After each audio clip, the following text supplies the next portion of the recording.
Welcome to you all. So I hope this, 1 minute of silence or so has brought you back completely into the session. So before we start the session, can you just, through the chat, um, express, what you're feeling? So what is the feeling you are sitting with? How are you feeling? So just, in a word or two, so just type into the chat saying, how you're feeling right now.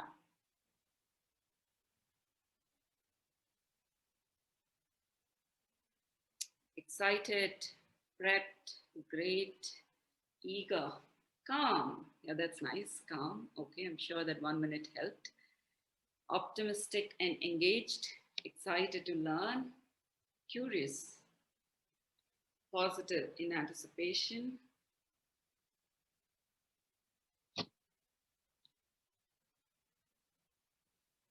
All right. So great. I mean, I think, there is good mood in the room. And so with that, let us start our session today. So I will take you through, what we are going to cover today. So I'm sure most of you would have gone through the study guide, and that is one of the prerequisite, which is indeed needed.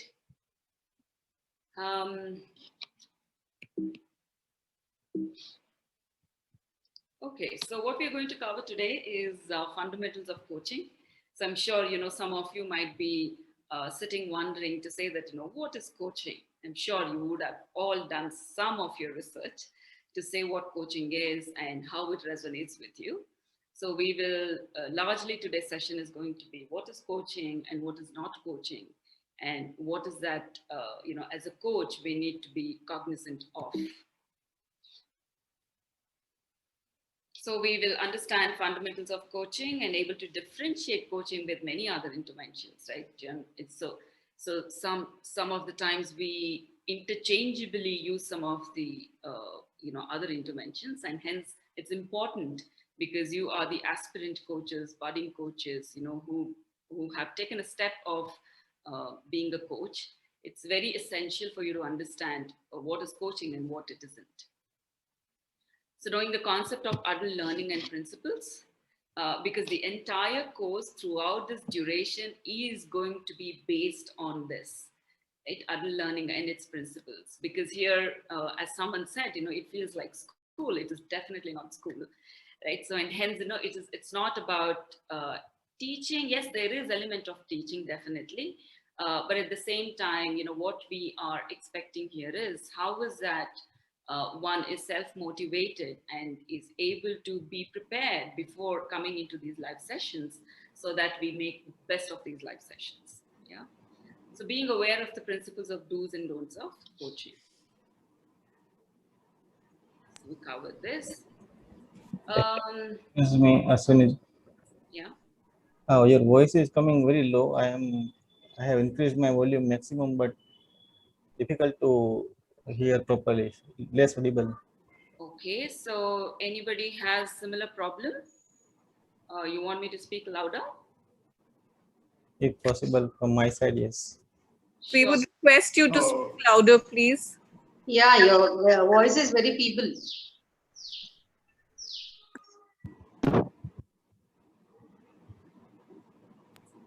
So I have increased my volume to the max. I'm able to hear you very clear, and it's okay for me.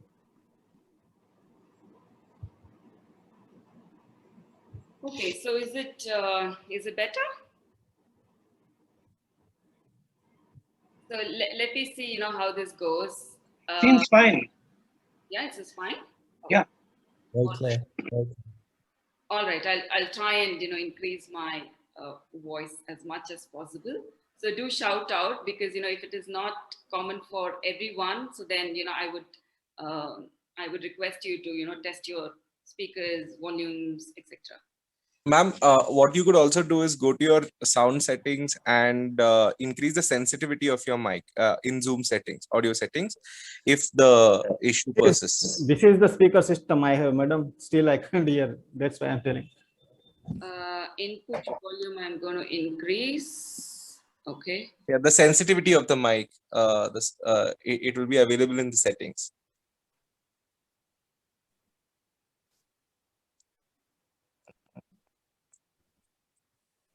Yeah, I have. Near your audio symbol. Yeah, I'm in audio. Yes, So yes. Yes. the microphone, and it talks about input level, input Yeah. volume, increased it to maximum. Perfect. Now we can immediately notice a difference if you press OK. Yeah, it is Much done. better now. Could you speak, ma'am? Okay, so is it any better? Perfect. Yeah. Perfect. Thank you. Okay, so thanks for that shout out, Hitesh. So let me reshare the meeting.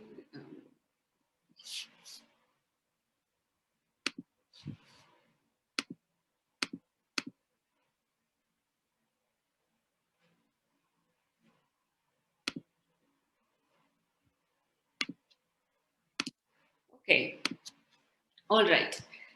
So there are certain expectations, before we really get into what coaching is all about. So what I would look for in the participants is, as we have done our introductions in the launch session. And, I'm Ashwini, and so there'll be another faculty coach, Ankur. We both will be handling sessions for this particular batch. So the expectations, what is stated here, is going to be for throughout the session. And if you feel, there are a few things which you want to talk about or raise your hands, please do. Okay, so be present and participate. I think it is very important because, we are all having busy lives. So when you're coming into the session, just, take that moment as we did today to be completely present and also participate. It is important that, whatever we discuss, whatever we learn, when there are conversations, discussions which happen, please do participate. And active listening, we will cover this in detail as well. So active listening is something that, when somebody is speaking, something is being said, you listen attentively, right? You listen to the person as to what the person is saying. And that follows on to the next point, which is respect each other's views, thoughts, and contributions. So what I really like about this batch is the diversity in the batch, right? We have all possible spectrums of people in this batch. Someone could be in a very senior position, someone could be a student, someone could be, at home, right? So, and hence, for someone to start a coach journey, it really doesn't matter, what experience we had in the past, what positions we hold, what experiences we have had. So it's all about, being the coach, and how is that being the coach means, and, how do we develop that muscle and be the coach. And hence, your backgrounds, your titles, your experiences, all that wouldn't come into play when you are investing yourself in being a coach. So my invitation to you is whenever anybody is talking, right? So it is important that we respect each other's views, thoughts, and contributions, and we will not judge. Yeah, so we will start that from right today. We will not judge about anything or any person, whatever they want to share, right? So that again, contributes to the next one, be vulnerable. The moment people experience that, this is a safe place for me to share, for me to discuss, for me to deliberate, for me to ask, right, is when, I will be my own self. I'll be completely vulnerable to say that, this is the platform for my learning, and hence I'll be vulnerable to share my inhibitions, to share my doubts, to clarify things.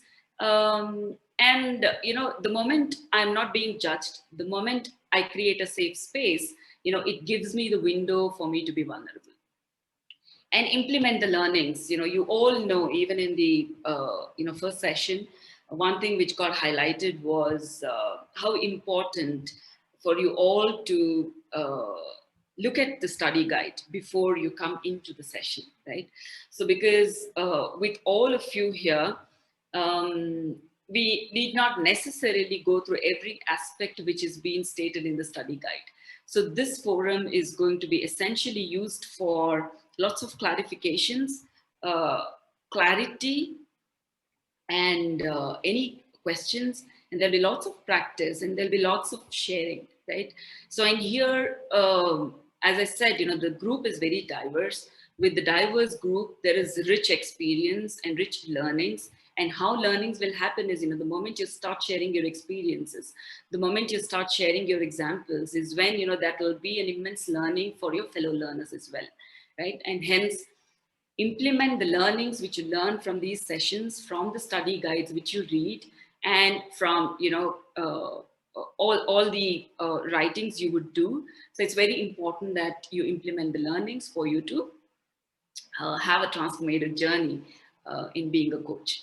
So be responsive. So I think, it again complements the previous point to say, as we learn, it's important that we are responsive to, what is the need, right? So you all have come here to be a coach, and hence it is self-motivation is what is driving, right? So with that self-motivation, I'm sure, you're all going to be responsive to the learnings. So make time for yourself. Very, very, very important, right? So we all have busy lives. We are very, very busy. We are hard pressed for time. But at the end of the day, it's important that you take some time for yourself. And that time for yourself is something which you will invest in your own self, right? And these 2 hours, you can actually think about, you are creating time for yourself. And as you create this time, so make sure that, there is enough preparation. You come in, you prepare, and then come into these sessions. Be accountable. So here, again, it is not a school atmosphere. Here as a faculty coach, me and Ankur will not ask you to say whether you have done this, whether you have not done this. If you have done this, this is what happens. If you've not done something, this is what happens. So, and hence it is completely, accountability lies with you to say how is that you want to take these learnings, implement these learnings, and make best of this. Yeah. So the last is make best of the coaches. We are available here, and my invitation is attend these live sessions, right? So unless it is absolutely impossible for you to, but make sure you attend these live sessions, because it is very, very experiential, and it helps you to move towards your journey of being a coach in a very, very productive and fulfilling manner, right? So these are some of the expectations, and looking forward to engage with you all throughout with these expectations in mind. Okay, so here I have a question for you all. So just, think about, and then, you can again type it in your chat window. What does the effective conversation look like? So I'm sure, day in, day out, you're having conversations, and conversations with your team members, conversations in your organization, conversations in your colleges, with your students, with your teachers, or it could be your family members, right? But what does the effective conversations look like for you? So I'll just stop sharing so you can put your thoughts in the chat.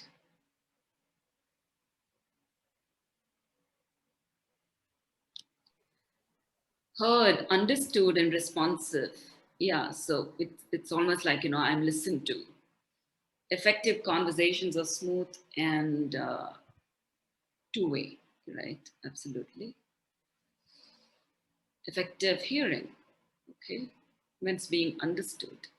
Interactive, not transactional, yes. Listening, Somebody says listening. Conversation and interesting and gets the desired results. Blend, not blamed. Exchange of thoughts take place. Interactive, meaningful. When we listen empathetically, okay. Effective conversations are conversations that have tangible outcomes, okay? Listening and understanding. To be able to understand each other's point of view, yes, no judgment. Regard for what the person is saying without your perception of who they are. Very beautiful, very beautiful. Meaningful, respectful, feeling safe to share our thoughts and having effective outcome. Yes, absolutely. So the moment I feel safe is when, I'm open for conversation. Attentive and meaningful talk. Can we use simple language? I'm little low on English. Okay, is this a feedback? Vijay? Yes, because if very strong words are used, I have to go back and see the meaning of that word. So it's like disturbing me a little bit. So I thought if we can use simple language, because I saw one word there which says cathartic, which actually has providing psychological relief through the open expression of strong emotions causing catharsis. So this is too much of like a bouncer to me. So Sure. please use simple. Thank you. Yeah, so I'm sure we have, as I said, it's also being respectful of what different expertise we come from, right? And at the same time to be aware of what the group consists of, right? So let us balance that two together and see that how we can make it much more simpler for everybody to be on the same page. All right. Attentive and meaningful talk. Give him inputs. He hasn't. Sorry. Okay. All right. So at the same time, when we get to be curious, right? It's always easy for us to say that this is something which I don't understand, and it's always open. The window is open to say that. How is that I can understand this, right? Be curious and be kind to each other. And that is one of the expectations, right? To say, how is that we can all be on the same platter? And again, we come from diverse backgrounds, diverse experiences.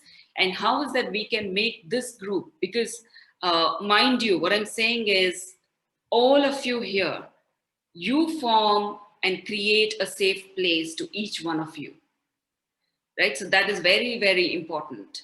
And being a coach, one is, this is your journey towards being a coach. And secondly, because the moment you become a coach is when, you will start interacting with different kinds of people. Trust me, the kind of people whom you meet as your clients, you wouldn't even possibly would have imagined saying, what kind of people you would meet.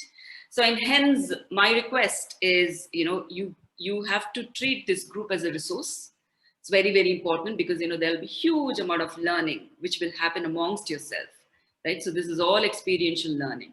So, and hence make sure you use this group as a resource and also create a safe place for, each one of you, right? So that you're free to interact, free to, put your points across, free to, have conversations to and fro. Okay. All right. So, so effective conversation, as most of you have said that, one is effective listening, right? Active listening.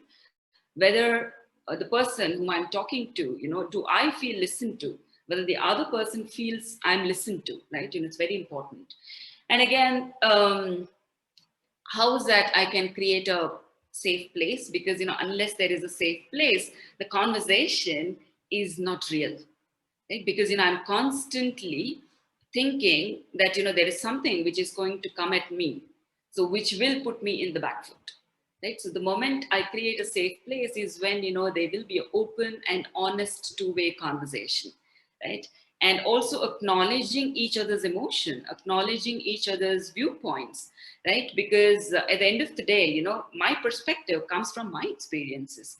My perspective comes from my values and beliefs, right? So, and hence it is important, especially, you know, for a coach. So when the coach is having a conversation, when a coach is, you know, doing some of these interactions, it's very important to see that everybody has their own experiences, has their own belief system, has their own value system, and that's where they're coming from, right? And hence it is important as a coach to hold that and then create a clear pathway for the person to understand, you know, what's happening around the person, right? Okay, so with that, I have another. This one I would possibly ask Shivani to, you know, put you all into breakout rooms in pairs of 2. So just understand this question. So when have you witnessed high accountability in you or your team members? So usually, you know, we do tasks, right? You know, day in, day out. But when have you witnessed that, you know, this is something which I have taken a complete accountability of, right? So when have you witnessed high accountability in yourself or in your team members? So what I would, Shivani? Yes, ma'am. So we are 26. So you mentioned 2 people in one So you breakout can room, right? 13. do that. Yeah, I'm doing that. Yeah, and then we can have, you know, 2 pairs. So everybody is clear what to be done.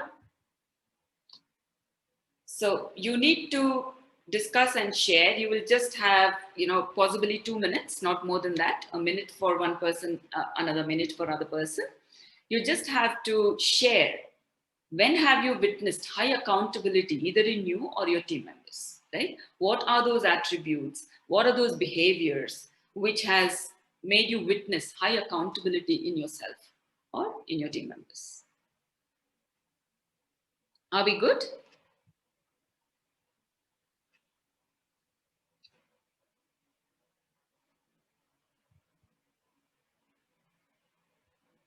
Okay. Shall I create, ma'am? Yeah, just a moment. I think Sure. Vasudha is not able to hear what I said. Let me repeat this. So we will break out rooms, 2 in each room. So in that room, what you're going to share is, when have you witnessed high accountability, either in you, in your own self, or with any of your team members? When have you witnessed high accountability in you or your team members? Hope that is clear.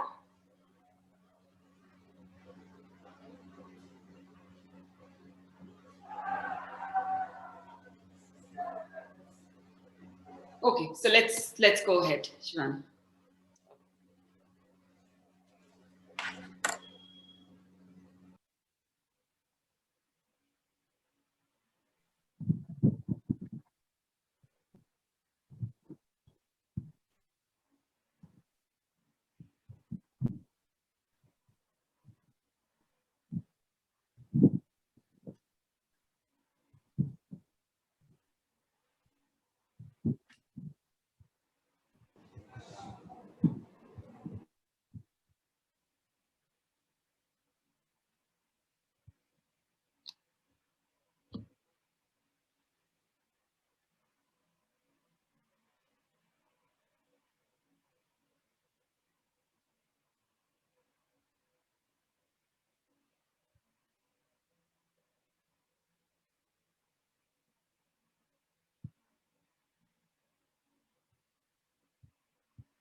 Oh, it looks like Ian has not got a room.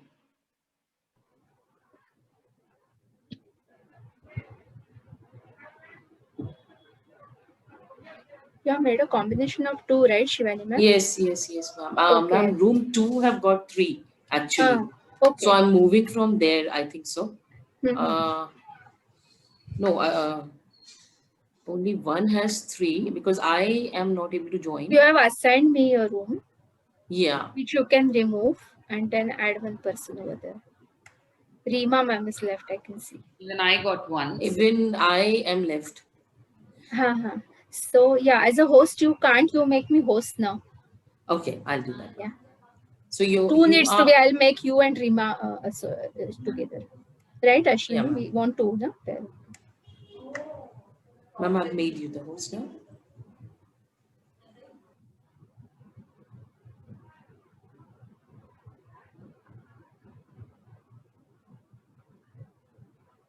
I think I'll have to send you in one room each. You have given 3 in 2 rooms. That is room 1 and 2 have 3, right?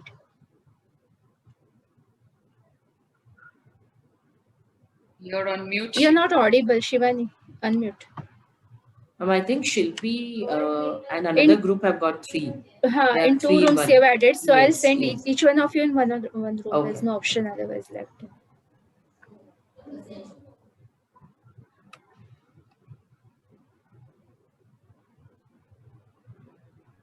Anyone left? So we have Mr. Bala Subhan. Ashwini, I was waiting in room number 6, but no one has joined. 1 minute, sir.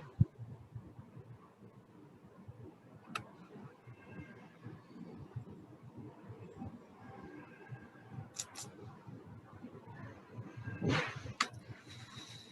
think the allocation was uneven. Let me check 1 minute. I was waiting for a long time. Okay, Allocation was uneven. Let me just see where I can upload you. Okay, Harshada, put Bala and me in one room. Yeah, I'm just checking on that. But now I'm not seeing his name only. Oh, okay. Yeah, because I think all 3 of us were allocated and we are not in that room. So it's uneven distribution. There is a message from Dr. Vasudha. Because no one is in her room. Okay. Ashwin was allotted that room. Okay. See, Shivani is not here, na? So ask Shivani not to include Ashwin. You Actually, I told her, I had messaged her before, but somehow she missed out on that. And yeah. Rima, can you hear us? Someone can come back, I think, from that room. Yeah. Am I audible? This is Rima here. Yes, Rima. Okay. Actually, I joined that breakout room and then I think I was out of that session for a few minutes. Yeah. Okay. So is there a possibility for Rima and Bala to be? Okay. Hitesh is back. Yeah, because all 3 of us were allotted now, they will be back. Yeah, so that's the concern now. No problem.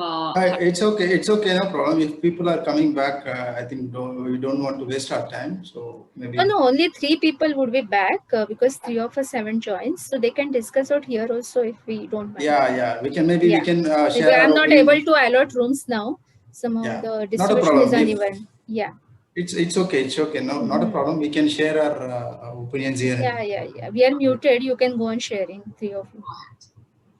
Thank you. Yeah. Okay. Okay. So what I feel like when the person will be feel like high accountable, when we have our the clear goals, the things what we are going to do. If you are more clear about it, maybe will be. I feel I'll be more high accountable, Ashwini. So that's what I feel. Maybe someone can add some more points. Yeah, so for me, I think, as a self, right, I feel accountable if I get some task,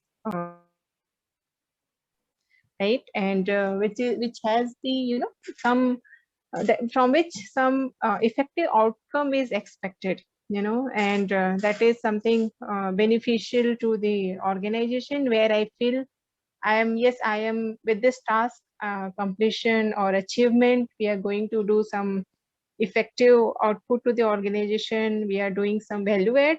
So during that time, I feel accountable, right?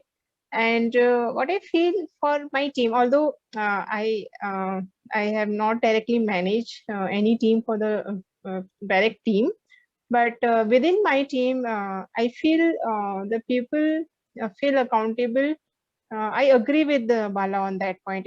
If they have the clear goal and clear, you can say the task is defined to them, and clear outcome is expected from the team, with the motivational content. Okay, that this is what we have to achieve, and this is why we have to achieve, and how beneficial it will be for the organization. Then I have seen the team feels accountable, and and start contributing positively towards that particular task or goal. Okay. So this is what my thought is. All right. Thank you, Rima. So Harshada, can we close the breakout rooms so that people can come back? Ms. Ashwini, there was no one in my breakout room. All right. Okay. I kept on waiting for a long time, and I had mentioned there also. Okay. No problem. Yeah. So we'll try and see, if we can share that now. Okay. So have we closed the breakout room? We have closed the room, so all will be back in 30 seconds.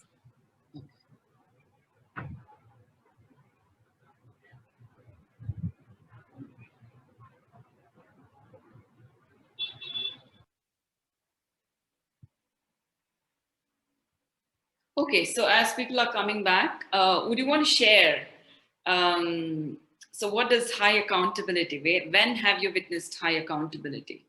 So again, some of you could share. And again, when you're sharing, so, just see that, the sharing is crisper. Yeah. And then to the point, so that everybody possibly has a chance to share as well. Okay. So can I go first? Sure, Milan. Okay, I'll keep it short. Don't worry. So what I want to talk about is when we were handling Y2K. Okay, so this was December 31st, 1999, and that was New Year's Eve. So while the whole world was celebrating, all of us were in the office to ensure that our computers were Y2K compliant. Because in spite of working all the software on that, we were not sure whether the computers would be able to do that. So people stayed all night in the office. So I would say that it was not just I, but my entire team which stayed up the night to ensure that all the company systems worked properly. So that's that. Okay. It would take a very long time to explain the concept of Y2K and all that. So I'm not getting into those technical details. Yeah, thank you. Can I share, Ms. Ashwini? Yeah, go ahead, please. Yeah.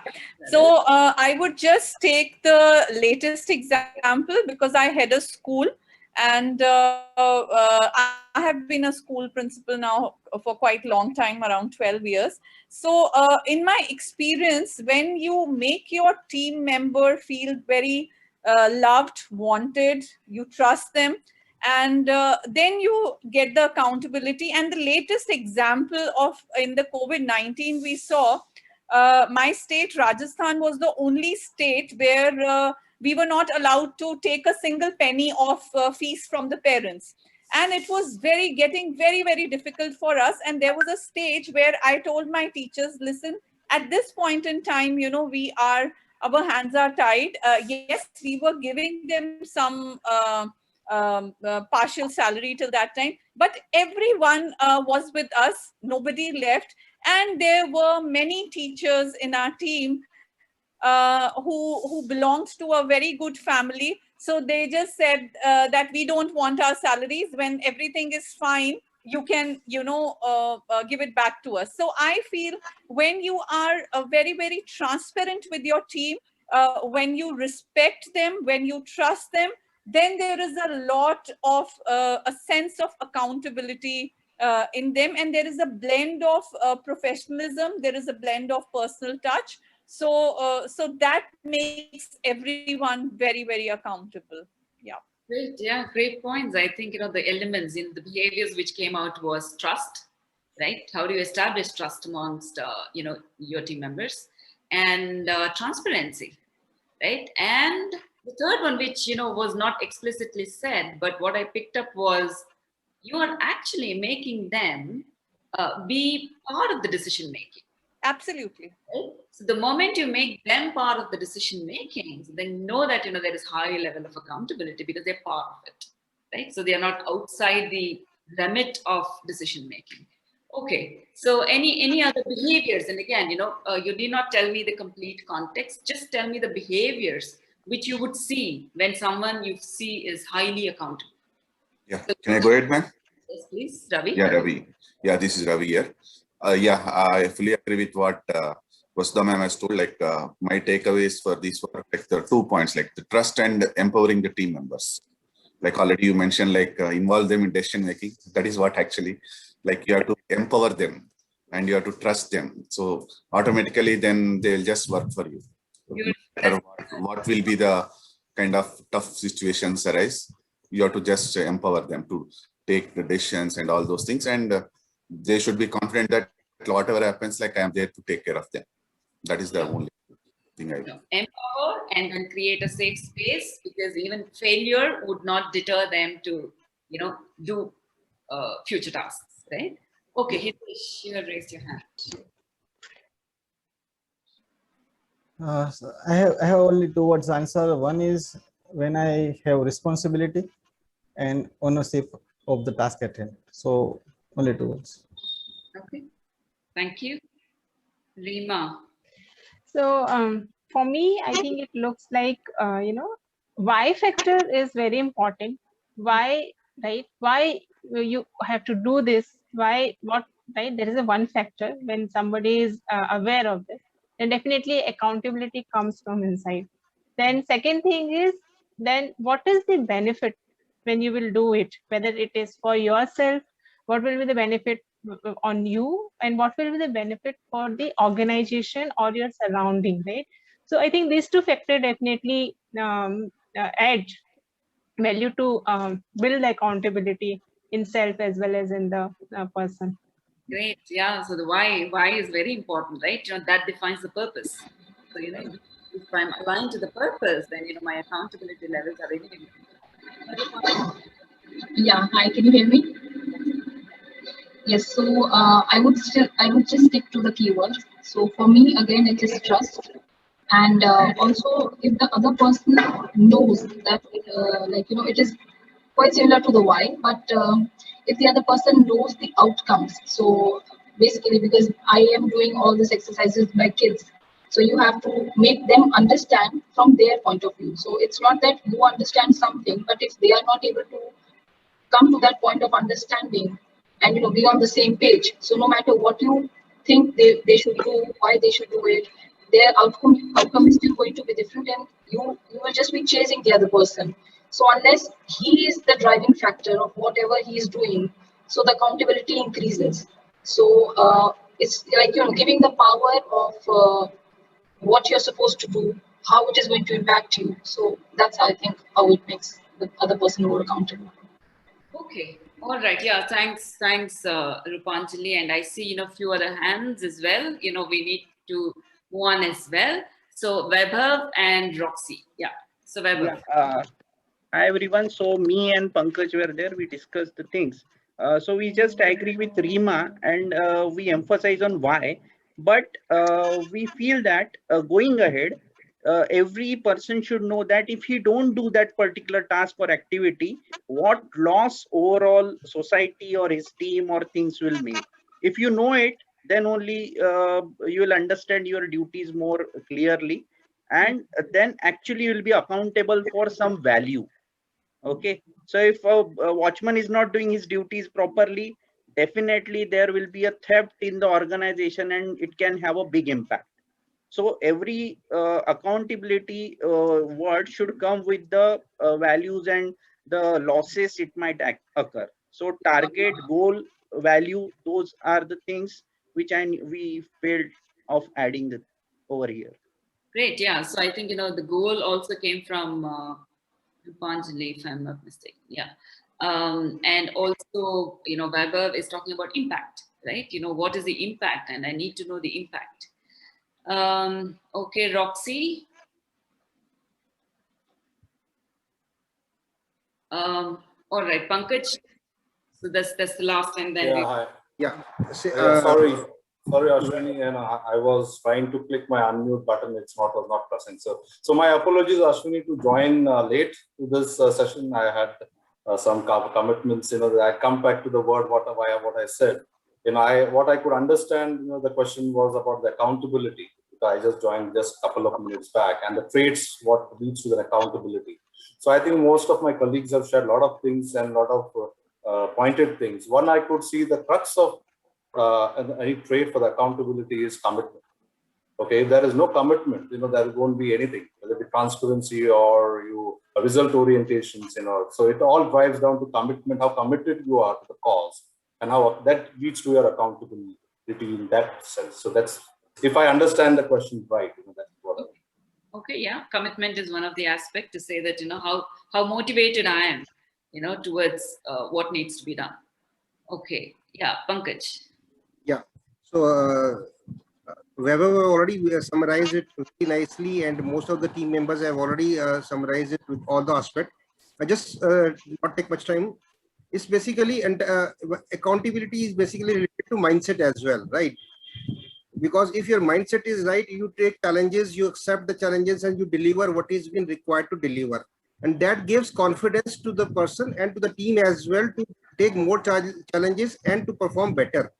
That will give the growth to organization and to them as well. So it's basically all about mindset and taking challenges and creating confidence in our own self. Sure. All right. So thank you. Thanks for all the sharing. And what is key here is, when do you see high accountability is when you establish relationships, right? And when you build trust. So that is the foundation of everything. And then as you build trust, you are actually creating a psychologically safe place, because failure wouldn't mean that there is no another chance, right? So that also helps people to know that this is a place for me to experiment, this is a place for me to fail, learn, and then do something better, right? And also about the impact. And then beautifully someone said, I need to know the goal, right? What is that goal which I'm looking at? And if that goal is clear, then I'm motivated towards that goal, right? So there are many elements which defines high accountability, right? And that is what in the due course as a coach, right? When you are in this journey of a coach, so you will create that accountability by partnering with your client, right? Because none of you strongly came back and said that, I'm going to tell and you're going to do it, right? So I'll tell and you do it possibly wouldn't work, with such great high accountability, right? So what elements of, the pieces which I picked up from what all you said is, create space, there should be motivation, they should be excited about the goal, they should know what the outcome is, they should know what the impact is, right? Create trust, create relationship, these were the words which I got. But you will not create high accountability. People might end up doing because you're telling, but not necessarily with all these elements in it, right? So and that is the reason it's very important as a coach for you to understand that how do you build accountability in your client, right? And that is where, as a coach, you play a very crucial role. And this is one of the elements, right? Why I wanted to bring this point was to know, at least, at the initial stage, for you to say that how a person will be accountable. Because, when you're engaging with a client, and if the client is coming to you as a coach and saying that, this is the goal I need to achieve, so the person needs to have accountability towards the actions the person is going to take, right? And how do you create that accountability? Not by telling. You will not say that, hey, this is the goal you have taken, these are the actions you have taken, you better do this, right? It doesn't work that way, right? How do you facilitate this conversation and ensure that accountability is taken by the client and they move towards their goal? Yeah. Okay, so let us.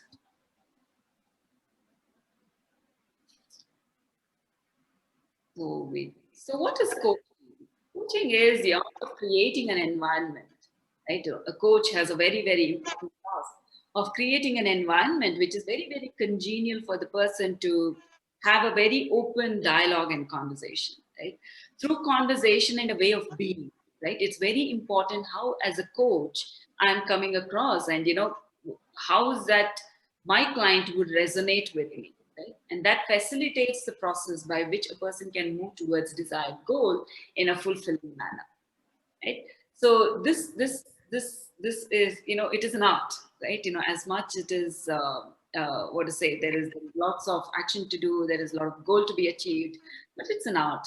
How do you, as a coach, how do you create that environment? How do we facilitate conversation for people to see what they want to achieve? And once they see what they want to achieve, how do I achieve it? And what are the blockers which I face when I achieve it? And how do I steer through those blockers, right? And all this happens in the process of coaching conversation. And nowhere, solutioning from the coach comes into play. So all the solutions, all the discovery is done by the client, and coach facilitates all those conversations for the person to achieve the desired goal. Okay, so so some of the slides I'm going to skip it because, again, the expectation is you would have gone through all the slides, because if I spend time on slides, then we wouldn't have experiential conversations. So just again, my invitation, please make sure you go through the guide before you come into the session, so that we spend quality time in conversations, clearing, understanding the concepts, discussions, and experience sharing. So this is ICF, you all have enrolled into MML, and trust me, the way MML has designed this program is very holistic, right? So there are many elements which is put together which possibly, no other institute would put, right? And hence you're in a best place to get a holistic view of right? However, what you're going to look at is you this journey. There is a lot of noise, background noise. May I request everybody to go on mute, please? Okay, thank you. So you all, by the end of this journey, is going to be an ICF credentialed coach, right? So, and hence what ICF defines coaching as. So ICF defines coaching as partnering with clients in a thought-provoking and creative process, yeah? So you need to underline these words. So these are, you are partnering, right? So it is not a parent-child relationship. It is not a teacher-student relationship. It is an equal partnership, right? With the coach and with the client. So it is partnering and in a thought-provoking, right? Why somebody would need a coach, right? If I can figure out answer for myself, I don't need a coach. But what coach facilitates is a thought-provoking and a creative process. And that is how a coach will be equipped with all the tools which is necessary to make this process creative, that inspires them to maximize their personal and professional potential, right? Everyone has their innate potential. And how do you bring that innate potential in the forefront and translate that into a higher goals, right? Higher outcomes. And that is what coaching does. So coaching in this process helps them to maximize their personal and professional potential. Possibly, it might have been in the hiding, right? In the conversation, coaching conversation, what coach facilitates is to maximize this potential and translate that into a higher outcome which a client desires. So the process of coaching often unlocks previously untapped sources. As I said, nobody needs a coach, right? If I have all the answers. So this is all about, because, I'm blind to something, I really don't know what is my blocker. I really don't know how do I scale through this or, surpass this blocker and move to a higher self, right? And that is where process of the coaching helps in unlocking previously untapped sources of imagination, productivity, and leadership. And hence, in this journey, what you will all realize is, you will pick up a skill which will actually tap into some of these potential which is not unleashed, right? And that is what you as a coach will facilitate. So coaching is always about good to great, right? So I'm doing very well in my career. I'm doing pretty well in my career.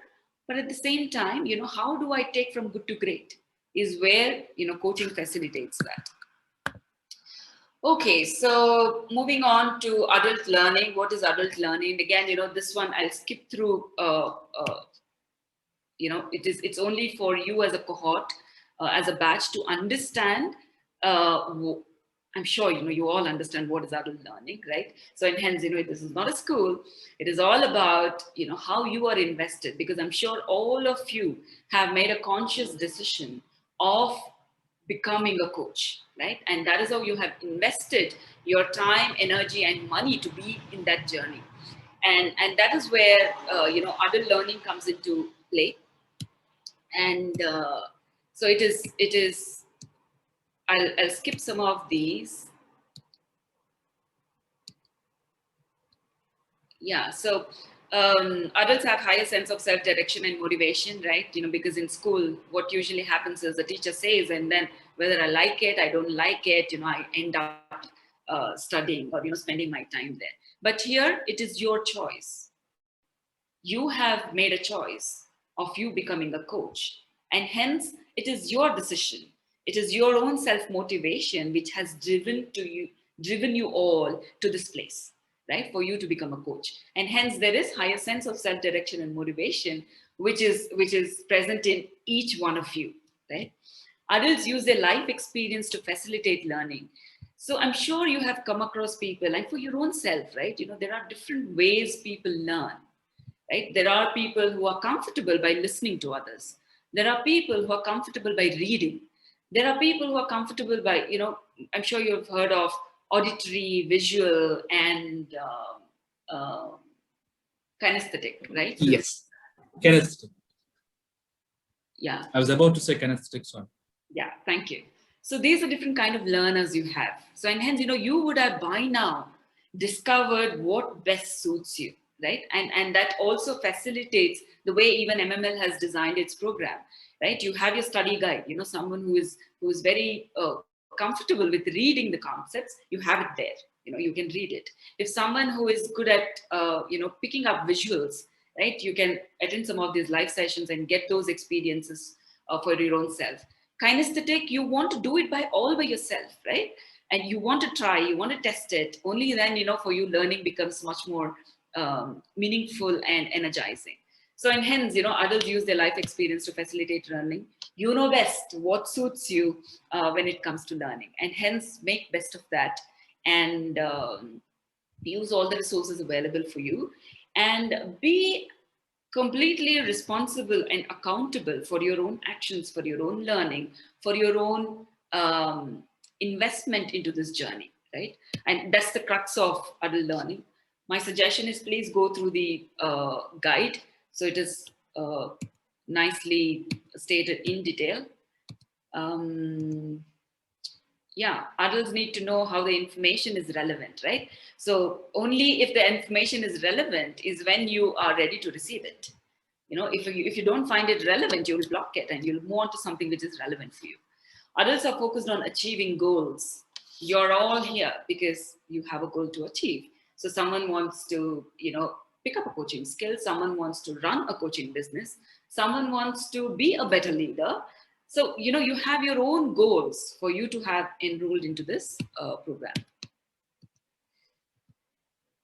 Okay, so again, I'll skip all of this. Adults are practical, and hence, I'm saying, we will not focus lots of content here per se. My request is please do go through the guide. Here, we will practice as much as possible.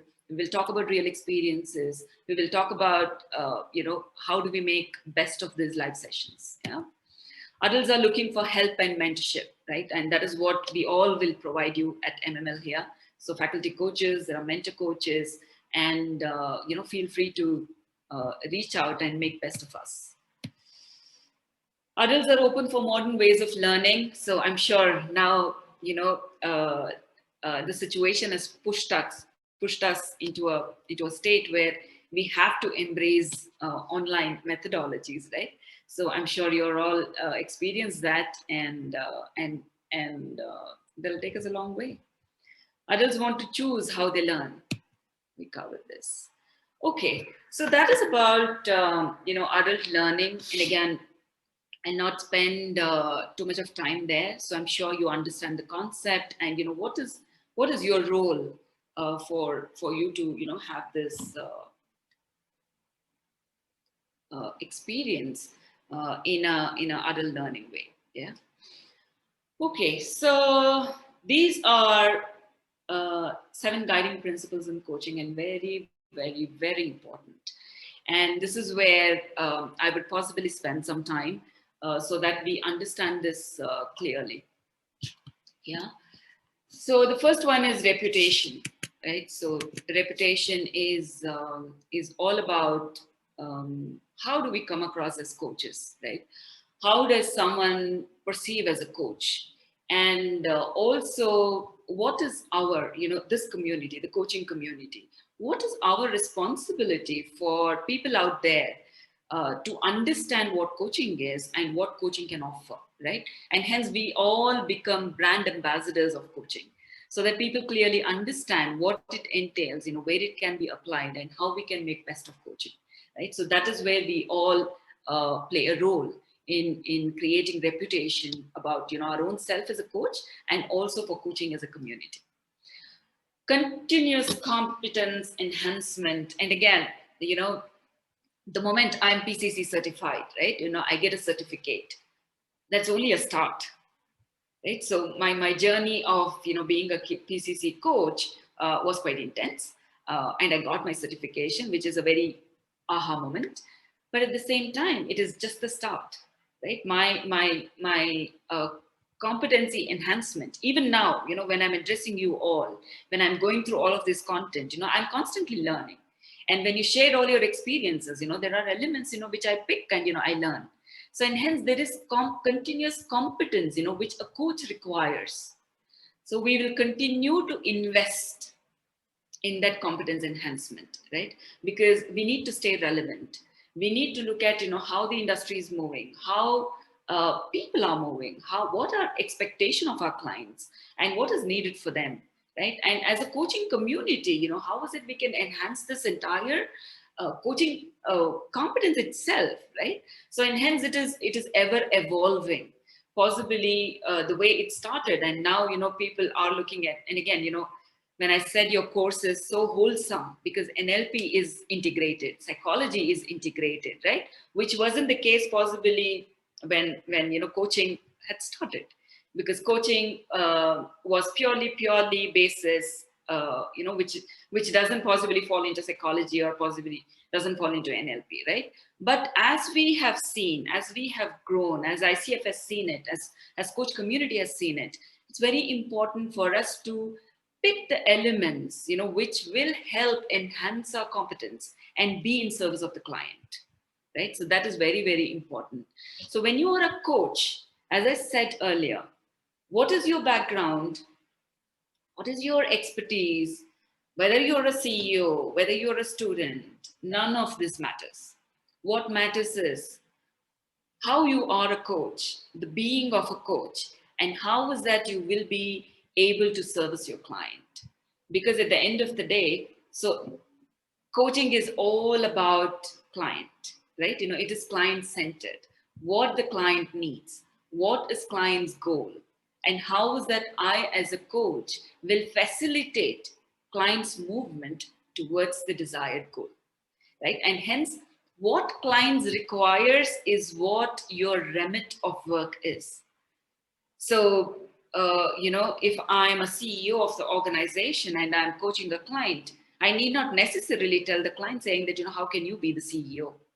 So what you're going to facilitate is what enables you to be a great CEO, right? So that is what I would enable through my conversations, through my coaching conversations for the client. And hence it is always client-centered. If client tells you, this is not the remit and I don't need this, you need to respect that, right? At the end of the day, it is what client needs and how is that we are going to facilitate what the client needs and want to achieve. Confidentiality and standards. So this is very, very crucial for a coach. So when you establish a relationship with the client. You all mentioned, right? What defines accountability, and you also said, how relationship gets established, right? Trust becomes foundational, right? Between the coach and the client, trust is fundamental, foundational. How do you establish trust? The client is unflinchingly, right? Unflinchingly believes that whatever I share with my coach is not compromised. It remains confidential. And that is the space which, as a coach, you're going to provide to the client. So you will provide such a space to the client where the client is not fearing judgment. The client is not fearing as to what to say and what not to say. Because when you're engaging with the client, you are defining a goal. And for the client to reach that goal, it is very important that client discuss everything and anything related to the goal, right? So, and that is where the coach becomes a very, very important person for the person to share whatever they wish to share, right? And that is where the confidentiality comes into play. And even when, you draw a contract, even before you sign up for an engagement with the client, it's very important both client and the coach clearly knows what is the confidential agreement, right? And that is where, the confidentiality facilitates trust. So the moment client knows that, whatever I share with you as a coach is not going anywhere, you're only going to use that information for my movement forward. The moment client gets that confidence is when the relationship is going to be beautiful and productive. And what to say, that is how you move towards maximizing potential. And standards. So there are clear standards which has been established, whichever body you're getting certified with. So if it is ICF has clearly stated, what are the standards. So my invitation again to you would be, go through ICF website. So you will be able to see some of these, standards, ethics, which has been stated there. And those are the basis with which ICF defines what coach needs to do, in the remit of being a coach. So law and diversity, we should definitely be cognizant and respectful of the law of the land. And again, especially when you are, within the country, right? If you have clients within India, it is important for you to have the sense of, what does the law of the land say? And if it is, some other country, it is important that, you get some of those downloads to say that, what is acceptable, what is not acceptable. And some of these law might not be written, there are cultural implications as well, right? And those are some of the things which you need to be very, very comfortable with. So say, for example, I'm engaging with a client. So say in an Indian context, right? It's okay for you to ask, okay, are you married, right? How many kids do you have, right? But not necessarily culturally, outside India, people would appreciate personal questions unless they volunteer to tell you, right? And hence we need to be cognizant of what client is okay to talk about and what does the law of the land say. And diversity, goes without saying. We would not differentiate any of the client based on region, country, gender, caste, creed, color, right? So none of this comes into play. And again, diversity in its true sense, along with the inclusion, right? It doesn't matter who your client is, right? What gender they come from, what gender, what background, what they come from, what they are here for. They're here for a service from the coach. So they want to maximize their potential. They want to achieve their goals. That is what they are coming, they are reaching out for a coach. So, and hence it is important as a coach to understand the jurisdiction, of the law, and how is that you are going to be the epitome of, D&I champion, right? You as a coach, when it comes to clients, how can you champion diversity and inclusion? So boundary management. So as a coach, as much as I'm in service of the client, so there are at times when I would say that, this is beyond my remit, right? So say, for example, there is a client. In the due course of conversation, you realize that what client needs is not coaching, it's actually mentoring, right? And is when you will be transparent and then tell the client, saying that, have a respectful conversation to say that from the conversation, I can see that, the need is more towards mentoring and not coaching. And that's where you draw the boundary, right?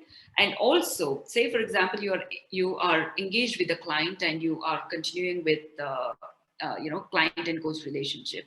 At some point in time, if client decides that, I want to end this coaching relationship, it is client's decision, right? We need to respect it.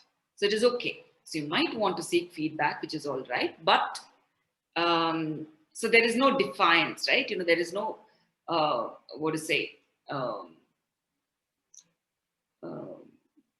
not getting the word. Where you would say that, oh no, we could try out this way. You'll become defiant, right? So it's very important for coach to respect what the client needs. If the client decides that, I want to end the engagement between, we honor and respect that, right?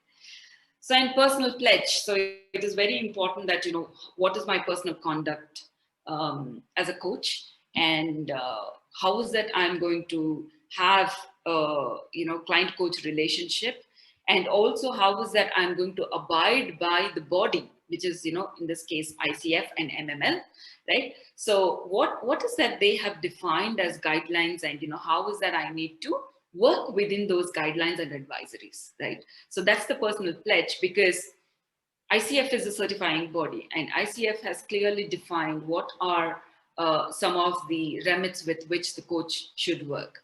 And hence that's the personal pledge, we all as coach need to do for the body where we are getting certified.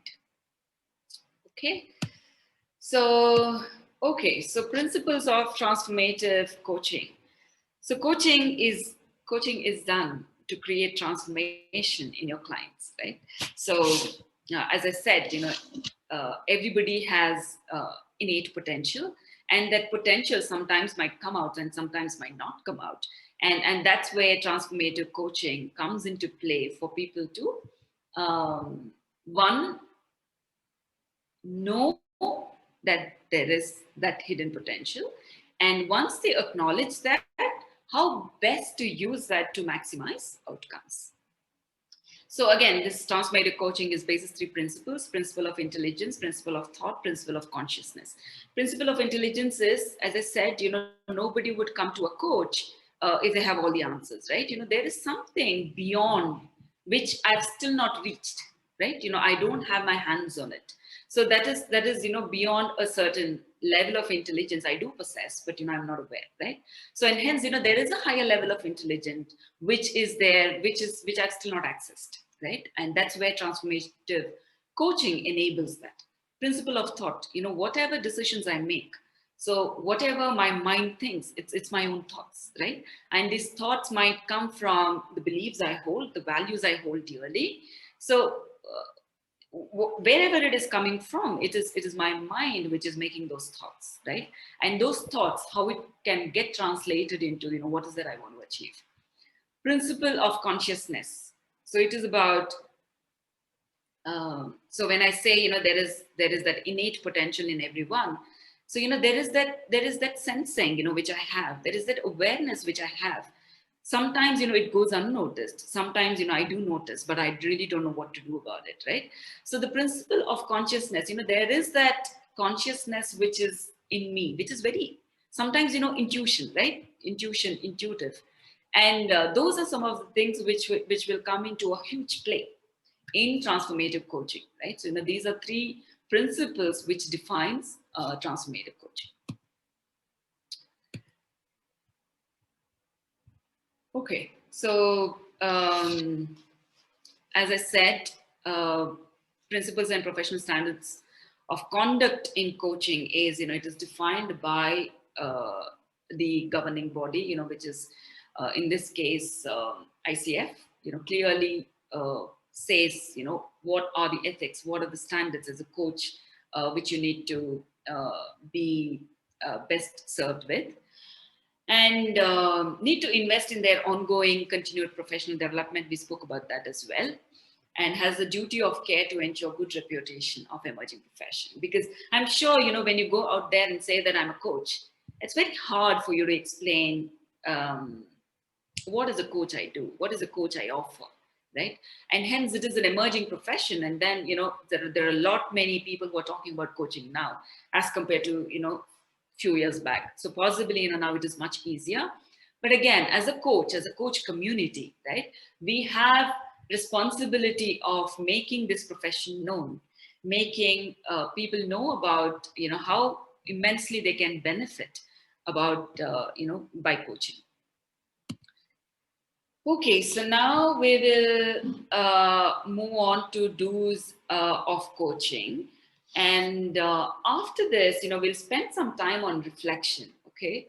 So I'm sure, you might have some of the thoughts and questions in your mind. And we will pause then. I'm just going through this because you might have seen this content already. And I'm giving you a little more information than possibly you might have read. So we will do this and then we will spend some time. I see time, the clock is 7:15. Possibly, last half an hour, we can use more of, conversation, clarification. If you have any questions, we will use that half an hour. Okay, so do's of coaching. So what are the do's of coaching? So build trust and rapport. And I think, this is something which we already covered. It's very, very, very important for a coaching relationship to be fruitful, energizing, and, client to perceive, there is a huge value I'm getting out of it, right? So the first and foremost and most fundamental is to build trust. Build trust comes from the point of, one, the confidentiality. Second is how truthful we are, how open we are, how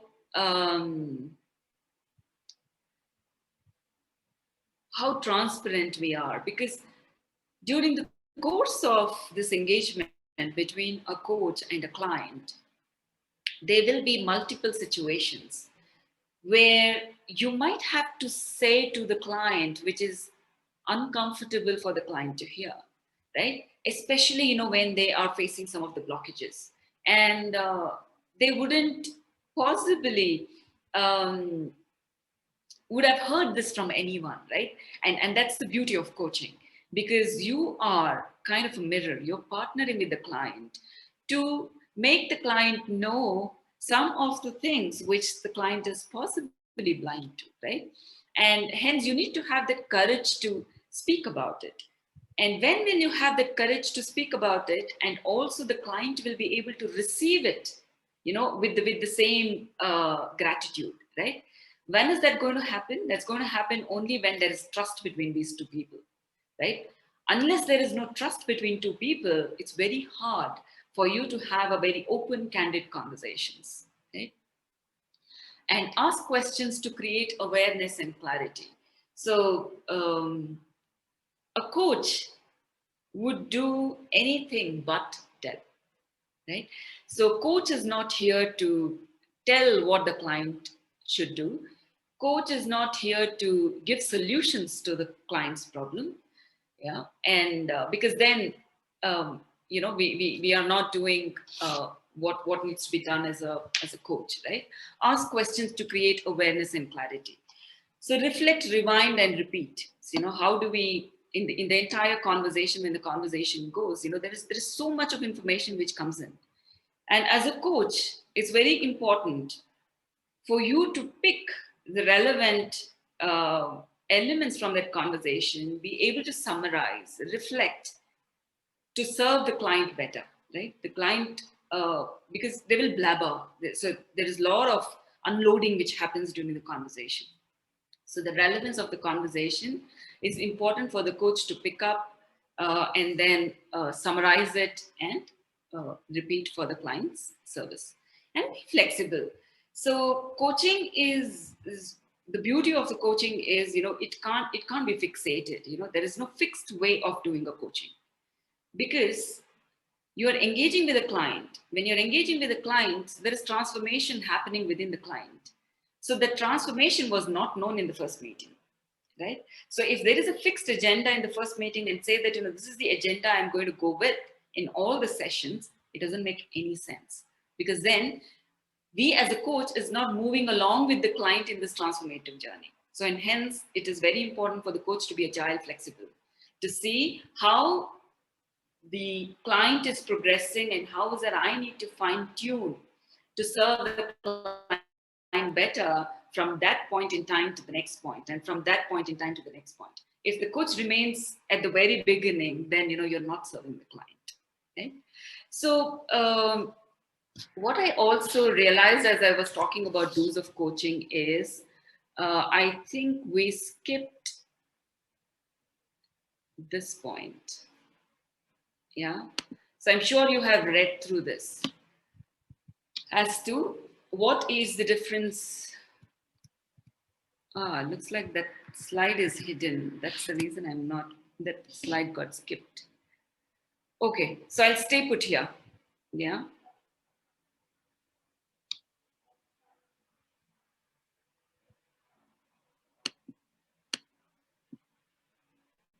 Is it visible? Okay. So what is the difference between coaching and various other interventions, right? I'm sure you would have heard of mentoring, consulting, counseling, coaching. So anyone who wants to share their viewpoint about what are these different interventions and how it is different? Yeah, okay. Can I say, please? Yeah, Mal. Yeah, okay. So coaching we just talked about. As far as mentoring is concerned, I think a mentor is somebody who is an expert in the same field that the coachee is and has a lot more years of experience. And that is why the coachee is looking up to the mentor as a subject matter expert. Then a consultant is somebody who's generally an expert in whatever field they claim to be an expert with, and they normally are with clients on an assignment basis. Okay, and counseling, I think, comes in where a client does not have a completely stable mindset. That there's certain issues that are happening in the client's head, and the client wants some comfort, the client wants some clarification on certain things. So unlike a coach who actually gives the entire ownership to the client and who lets the client be completely autonomous, the counselor is someone who puts in advice also from time to time. So which falls one step short of therapy. Therapy would be the ultimate thing, but counseling would be just before that. Yeah. Thanks. So is there want to add in? I'm sure. I would reckon, this is SK here or Shomitra. So I would reckon that a coach can't give solutions. It's in some sense a facilitation where it sort of makes the coachee realize and do things on his own after. So the coach's role is more to, like have those realizations and guide him towards that through questioning. But he can at no point in time give or prescribe solutions. Whereas in the mentoring part, especially from that lens, I think a mentor can also give solutions or direct. But this is far more non-directive, so to say. And yeah. Yeah, you had something more. Yeah. So, and counseling, I had reckoned, I mean, I would not know the formal this thing, but I would think that that is something which even when a mentor is guiding, he can be doing counseling even in the course. So somebody experiments or something, and then it has worked or not worked. So that can be an ongoing process, so to say, where that guidance is continuously happening with inputs of an expert. So Ashwini, can I say something in addition to this? So can we say coaching is more like a reflective observation, and mentoring is more like advising, and consulting is more like providing a solution, and counseling is more like an analysis? Yeah, yeah. Anyone Yes. else? Yeah, between this, I would like to also ask a question like in coaching, definitely we are not providing them solution, but at the same time, what I think is we should be aware that what are the solutions, because otherwise from where we will ask questions, because where they are lacking or where they are missing in the direction, if we don't know as a coach, then how can we raise the questions which can guide him in proper direction? That's what I think. Okay, thanks for making that point, Hitesh. Um, so as a coach, right? So when a client reaches out to you, so the very fundamentals of coaching is you don't give solutions, right? Yes. So here, what you're facilitating for the client is you're facilitating what goal you need to achieve, right? You know, sometimes the client might come with a goal. And as you establish that goal and as you explore that goal, the client will realize that, you know, is this the goal? Or as the discovery goes on, client might take the goal and say that, you know what, this discovery has facilitated me to fine tune my goal. And the goal with which I came could have possibly been, right? And again, so when we talk about solutions, so in coaching, you know, the beauty of coaching is you facilitate as a coach for the client to realize their own solutions. Because my solution is the best solution. And I'm highly accountable for the solution I have come with. Right? As a coach, how do that? If I provide a solution to you, then I'm not the coach. I'm actually doing it. So in hence, as I said, you know, even in the beginning, also I said, it does not necessarily, you know, you are coaching a person from a pharma industry, okay? And you don't know P of pharma, right? As a coach, and you need not know. It's not necessary, right?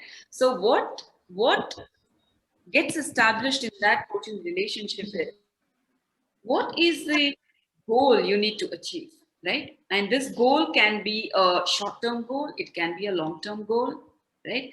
So once the goal is established, as a coach, I'm going to take you in this journey for you to, I'll facilitate this journey for you to realize that goal. I will make you, how will I facilitate?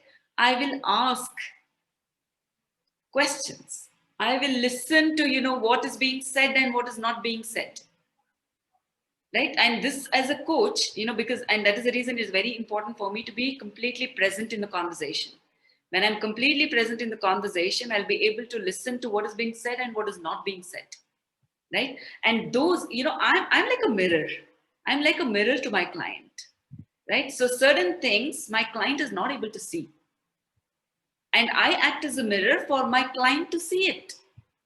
And the moment I see it, the moment I see my blockers, the moment I start doing self-discovery is when I know the solutions as well. And trust me, when you engage in those conversations, right? So there will be that aha moment, light bulb moment, where the client says that, you know, oh, I never thought of this. It never occurred to me. So looks like I've now figured out how that I need to go about this. So and hence as a coach, there is no pressure. There is no pressure at all for you to give solution. You should not give solution, right? That is absolutely against the principles of coaching, right? So what you will facilitate is, you'll facilitate the entire conversation. And again, don't be too, what to say, it's good to be curious, but don't get to a state of saying that, how do I do this, right? This course is all about it, right? We will help you build that skill. We will help you build that entire competency which a coach needs for this transformative journey in the client. That is what we will do in the due course of time, right? But what is very important for you to understand is how to differentiate between various interventions. Because why it is important is when you engage with the client, right? So sometimes the client might be in need of counseling and not coaching. You as a coach should be able to assess that and guide the client, saying that, what you need is counseling and not coaching, right? And that is where they get the right service which is needed for them. So it's very important as a coach for you to understand different interventions and what differentiates these, okay? So Hitesh, hope that helps. Again, I'm not saying that I want to provide solution. What I'm asking is, do I need to know the solution, so that, because the path is, suppose when I'm also doing business coaching, and I have seen that many coaches are doing coaching practice, but there are difference in the business coaching, like those who are at the initial level of the business, they need some initial boost in the business, and then at the same time there are people who need to have some system, then they need to have some team, and then so there is also a journey in between. So if you are coaching everybody with the same understanding, or if you don't have that understanding, then you don't know what are the questions to be asked, and from that the direction will open up. Okay, I need to go into this direction, kind of. So the more we know about the business we are coaching in, we can ask particular questions that will help client to open up new directions. So it's not providing solution, but if we have some idea about what the solution could be, then can we ask the questions? This is my question. Okay, so short answer to it is, you need not know. Nice. That's a nice thing to understand. Thank you. Yeah. So the business of what the client is doing, right? So that is not necessary, because just think about it. If I'm coaching, say 20 clients, and they're coming from different industries, I will only end up reading about industries, right? So, and hence, short answers to that is, you need not know the intricacies of, what the client's business is, what they are doing, right? That's not the skill which you need. The skill what you need is coaching skill for you to enable. And again, during coaching conversations, when you're having conversations, so there are elements which you will identify as actions. Okay, so say somebody is setting up a business, and somebody says that, I really don't know how to register my business, right? That becomes one of the action, and that action is your client's action. You need not do anything about it, right? You have facilitated the client to understand that, this is your need, this is your action, and hence the client will go figure out, understand how to do it, and they will do it, right? But are there blockages? Are there, I'm not able to identify what is that I need to do? How is it I need to move forward? That is what you as a coach will facilitate. Yeah. Okay. So Sakshi, I see your hand raised. Yeah, I actually have a question, if that's, yeah. So in my counseling experience, counseling is also moving to not providing solutions. And in my mind, when that entire list appeared, I thought maybe we can apply coaching to all of these other three, the rest of the domains that are there. But I'm just wondering, a thought came to me, is coaching then not for someone who is in a mentally fragile state? Is it not? Does someone need to have a certain mental stability to be able to be coached? Because there are certain very nuanced differences between the two, no? Okay, thanks for asking that question, Sakshi, because it's very, very important, right? So when we say that there is someone who needs help, right? Someone who is not in a state to cope with their current situation, coaching wouldn't work. That is where they need to reach out to a psychologist or, a counselor, and then they need to seek help, right? As I said, coaching is, just to make it easier to understand, coaching is about good to great, right? I'm doing well for myself, but I want to go beyond this. I want to tap into that potential which I have not seen. I want to, achieve great success. I want to move ahead in my career. I want to be this better person, serving the society, right? So I want to move from good to great.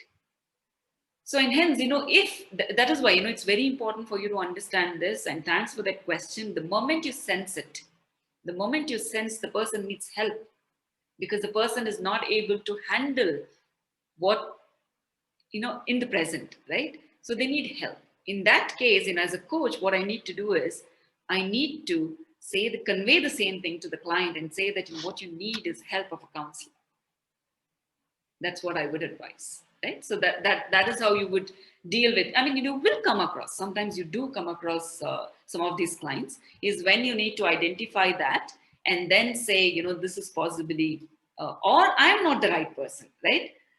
So the safest is I'm not the right person because I really don't know how the client is going to receive it, that, you actually need a therapy or you need a counseling. I don't know, right? I am not the person. Coaching is not the right intervention, right? So, and if there is that element of trust and, you have established, so it's always good to guide the client to, way to reach out for. So, and for someone like me who is probably already a psychologist and then this kind of situation comes, what is the right way to go? So, tricky questions, Sakshi, right? Yeah. So I will respond to it. Everyone, I had the same question actually. Thanks for highlighting, Sakshi. Yeah. So it is not that the coach has to wear only the hat of a coach as a profession. The coach means I know many international coaches who are counselors, coaches, and consultants. Now I go back to the question of Hitesh. Generally in business coaching, see, the coaching is for entire life, profession, everything. So there are maybe 100 specialization in coaching worldwide. Now, in a business coaching, if you are doing a business coaching for a small scale or the medium scale industry, then you have to wear two hats: the hat of a consultant for some areas and hat of a coach for people development or and the leadership development, right? So your assignment is divided into consulting work and coaching work, and the people who are in a position to do it are earning in millions of dollars in the world, right? So the say many people know Tony Robbins, right? So he is right. He is motivational speaker. He is a business consultant. He is coach, right? So this is the thing. So now if a client comes to Sakshi, now Sakshi is a counselor plus coach, for example. So these are the two hats Sakshi is wearing. Now, depending upon the case, Sakshi will have a contract with the client, that is, this is a counseling assignment or this is a coaching assignment. If it is a coaching assignment, which you will enter into a contract after understanding the client, because you don't sign the contract first and then understand the client. You first understand the client. So, right. So means during next few sessions, you will understand that there is a discovery session before you entering into the contract. Right. So during the discovery, you will understand that is whether my client needs help or whether my client needs coaching. Now, is the coaching only for the goal? No. The coaching can be for a problem orientation or a goal orientation. But as Ashwini has said, in majority of the cases, coaching is goal oriented. But in many cases, coaching is for solution to a problem. But the solution to the problem is handled in a different way in a coaching. It is not handled that the client is not competent in handling it, and I need to give consultancy or a counseling to client. No, it is that yes, client has a problem, client is looking for a solution, and with the coaching process, I am going to be catalyst in client discovering the solution, right? So the coaching is for problem solution, coaching is for goal achievement as well, right? So this is the answer to the and of course means you are going to learn it. Means, for example, when you go to the coaching mastery, which is our module for you, you will understand that is what are the parameters for the coach development in executive coaching. What are the parameters for a coach development in the business coaching? Right now, in a business coaching, are you talking about the large scale businesses or small scale businesses? Because small scale businesses, you cannot succeed only by becoming a coach. You need to have a knowledge of the business. You need to guide them. Why? Because small scale industries are generally facing business related problems. Business planning, that financial management, operations management, lean management are the generic problems, right? And some of the problems are related to people. So the people related, development related, leadership related, talent management related, you will adopt coaching. For the business related problems, you will adopt a consultancy approach. If you are in a position to wear two hats, you will be extremely successful in business coaching. Yeah, thank you. Yeah, thanks for that, Hemant. And again, that is very, very important point, because you can't mix two. Coaching, mentoring, coaching, counseling, please do not mix it, right? If you're wearing two hats, be explicit, let the client know. Whether you're wearing a coach hat or you're wearing a mentor hat or you're wearing a counseling hat, right? So it is very important for you to create those boundaries and let the client know, because then client know what is the service I'm receiving from you, right? So the only watch out here is, please don't mix these things, right? If you're wearing different hats, wear those different hats, let the client know you're wearing this hat. Yeah, okay. All right, so let me just give an example. In this example, which I really liked, and this is something which I was in MMLS suggested. So how do you differentiate between these various interventions, right? So say bicycle, right? I'm buying a bicycle. So whom do I go to? I go to a consultant, and the consultant has wide knowledge of what are the different kind of bicycles, what is that I can buy, and possibly they can also suggest you, saying that hey, for you this is possibly most suitable, right? That is what a consultant would do. And then I now have to ride the bicycle. So, and hence I would possibly reach out to a mentor. Mentor will share his own experience of, how did he learn the bicycle? What are some of the do's and don'ts? How did he fall, or possibly how to avoid a fall, right? So those are the experiences which a mentor would share to say, this is how you can ride a bicycle. And then you go to a counselor. What counselor will help you with? Counselor will help you with how to beat the fear of riding a bicycle. Yeah, so that's what a counselor would do. What a coach would do. So coach would ride along with you, right? And coach will ask you, what's your destination? And coach will possibly show the map. Coach will possibly say that, I'm going to facilitate you with the map for you to reach your goal or destination, right? I'm going to then look at, why do you need to go to that destination?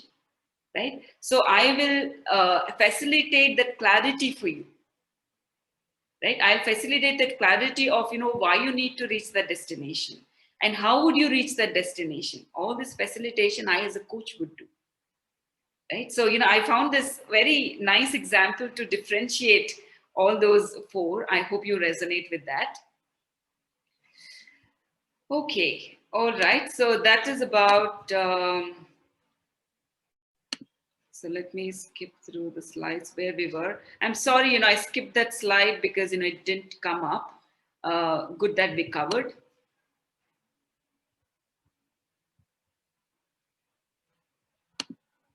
So you're able to see my slide, right?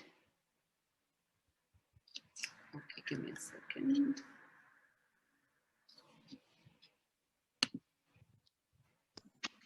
Are you able to see my screen? I'm sorry to interrupt in between, Ashwini ma'am. Staying with your bicycle example, I had a question.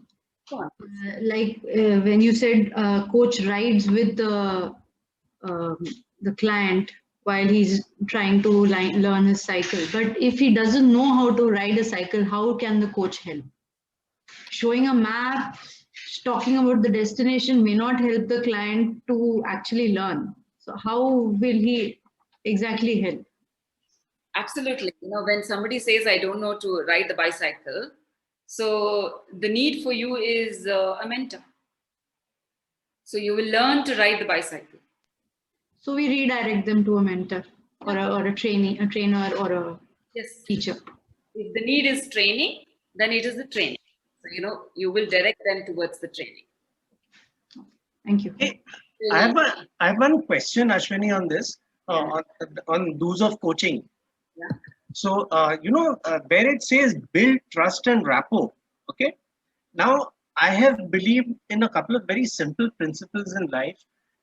One is that it's good to always tell the truth, and the other is to always deliver on one's promise. So if I tell the truth and if I deliver on my promise, do I really need to make an effort to build trust and rapport, or should I let it just flow naturally from my actions? Yeah, it is again. Yeah. So My own yeah. So I want to respond to this because this is a very important point. Maybe you might have your own life principles, right? So your life principles may be honesty, integrity, truth, transparency. Fantastic, right? So each human being have their own life principles. Yeah. When you wear a coach hat, right? This is the process what you have to follow, because this process has been come, and I'm going to explain you the ideology behind this particular process of building trust and rapport. This is so vital in a coaching process. That is, if you miss this particular process, you are never going to get the result in a coaching. Okay. So what you are going to do, especially in a Master My Life program, it is not in all the programs because everyone has their own understanding about how to build trust and rapport. So we do have our research process wherein we have developed our own tests, which is a behavioral profile test and a life purpose test.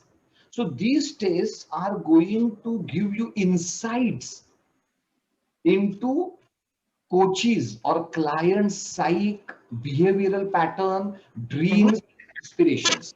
Okay. Once you understand that my client has this behavioral profile, coach will adapt coach's style to the client. For example, right now, who is speaking? Right now, Hemant Lavangare is speaking. I'm not acting as a coach. But when I will act as a coach, I will understand, okay, what is the behavioral pattern of Milind, right? So Milind is a people-oriented person, right? So now I will adapt to that particular style. Because adapting to that particular style, I will develop rapport. Sure.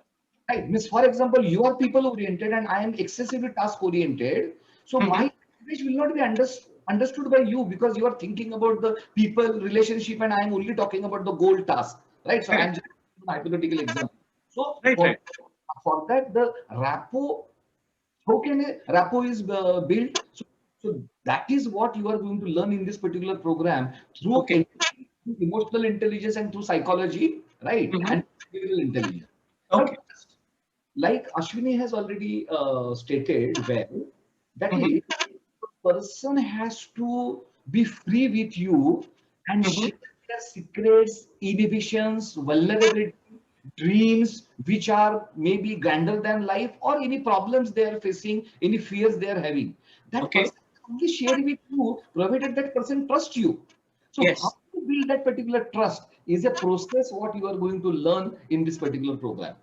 Okay. Okay. I have thank a you so much. question. Yeah. Uh, I have understood what mentoring and consultancy and everything, coaching. But as you have said, Ashwini, that this is an emerging profession, right? So it's very difficult. Like I am in school and I teach senior students. I can see that some of the students, they need coaching, not a counseling. But the people, they don't understand the difference between the counseling and the coaching because they don't know about this coaching. So how can we make them understand that what coach is, and if I can coach any of the student? Because the people, they have this thing in their mind that counseling should be there or a counselor should be there. So how can we make them understand that instead of having a counselor, we should have a coach? So how can we make them understand? Yes, even I have the same question. Okay. All right. Alka and Guy. So this is again, it is just not possibly in the school, even in the corporate, right? So now widely coaching is being used in corporates, and hence, the understanding levels are much better. But at least as for my experience goes, when I talk to corporates and when I say it's coaching, they always raise their eyebrows, right? And then it's important that I spend some time with them to make them understand what coaching is and what coaching can offer, right? And sometimes I do invite them for a experiential coaching, right? So when they experience coaching is when they realize, okay, so how it is different from any other interventions, right? And that is where I would possibly see the benefit of it. So and hence, there are different strategies which you might have to adapt, because when somebody is not clear about the coaching, because now if you see, the way we differentiated all of this, right? And to say that, what fits where, and yeah, it's an effort which is needed to educate people, because at least now people have heard of coaching, people are quite comfortable with coaching. It is important that we educate them. I think we need to take time out to make them understand what coaching can offer and how it is different from counseling. So education comes into play. And also, as I said, if I come across someone like that, I'm very curious about understanding what this is going to offer. I would possibly give them an experiential, coaching session, right? So that might help them to understand, okay, how it is different. Because the moment I experience it, the moment I see that, it is my own solutions which are coming, and my own fears I'm overcoming, and my own solutions which I'm coming with and I'm signing up for, it's a different experience altogether. So and hence, there is a lot of conversations which need to happen. There's a lot of education which needs to happen. And you do have what to say, some of these videos which are available. I'm sure you would have seen one of the videos which has been stated here, right, as to what coaching is. So you have various resources in hand for you to help make people understand. So there is no shortcut for this. So it's important we spend that time and make people understand what it is. Thank you. Okay, so we will move on. I'm looking at the clock. We are 8 minutes to the close of the session. Don'ts of the coaching. So telling others what to do, definitely a no-no. So we don't tell our clients what to do. So not creating deadlines. And again, here this is not a place, you're going to say that this action by this time.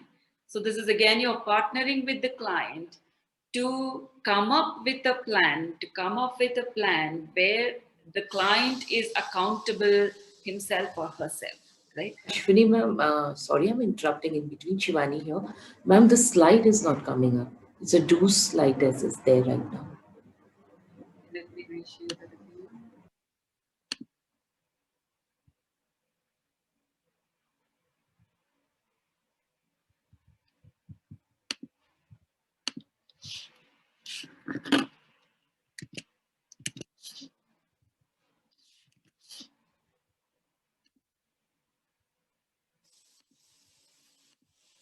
Okay, is this fine now? Don'ts of coaching?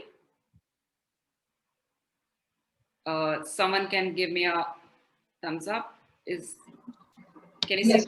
Yep. Yes, it's visible. Oh, thank you. So yeah, telling others what not to do, not creating deadlines, because deadlines again, a plan is built by the client and they will be accountable for the timelines. You can always challenge to say that, whether it is achievable, whether it is smart, right? I'm sure you have heard smart. So is it a smart goal? Is it achievable? Is it timely? All that questioning can happen, but you are not creating deadlines for them. Not being consistent. It is very important that the coaching engagement happens with certain consistency, right? If somebody is signing up for, every fortnight we are going to have a coaching session, you need to be consistent. You need to be consistent with those sessions, because that is how the progress would be made, right? So if the fortnightly session turns out to be, monthly or, bi-monthly session, then, it becomes very difficult to keep the track and also to steer the journey forward, right? The continuity would be lost. It's very important to be consistent as a coach.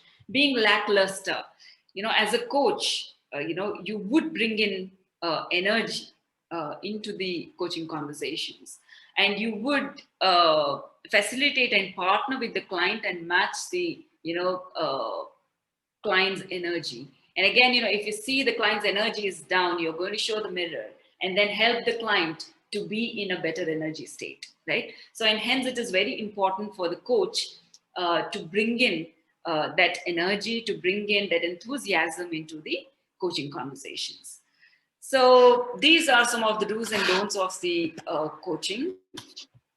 So let me, okay, so I'm sure you have seen this case study. However, for the ease, I'm going to play it for you.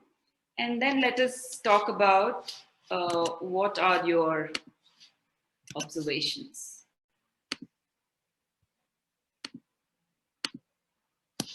Are you able to see my screen?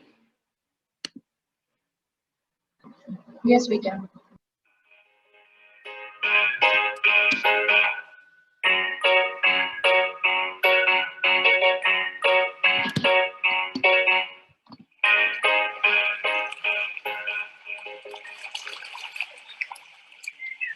Hey, can you help me? Hey, how can I help you? I need to cross over. You want to cross over the stream? What have you tried so far? I tried to swim. I saw a fish doing that once.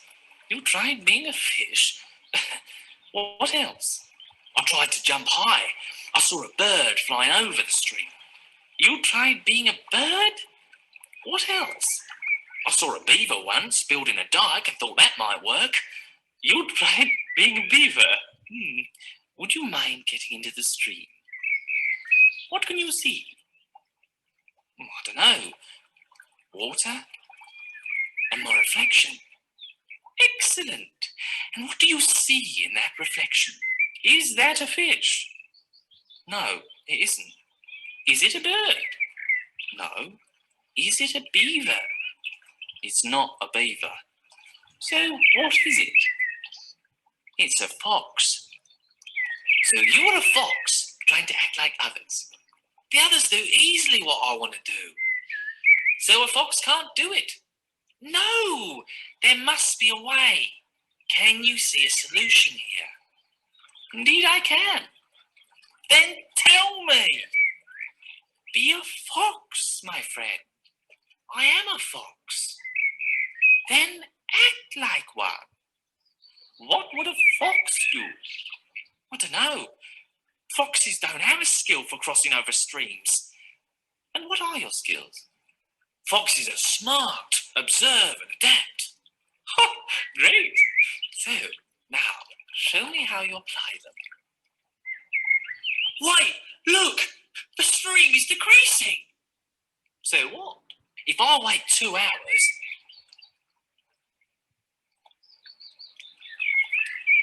I made it! Oh, thank you! You are a fox. Well done, my friend.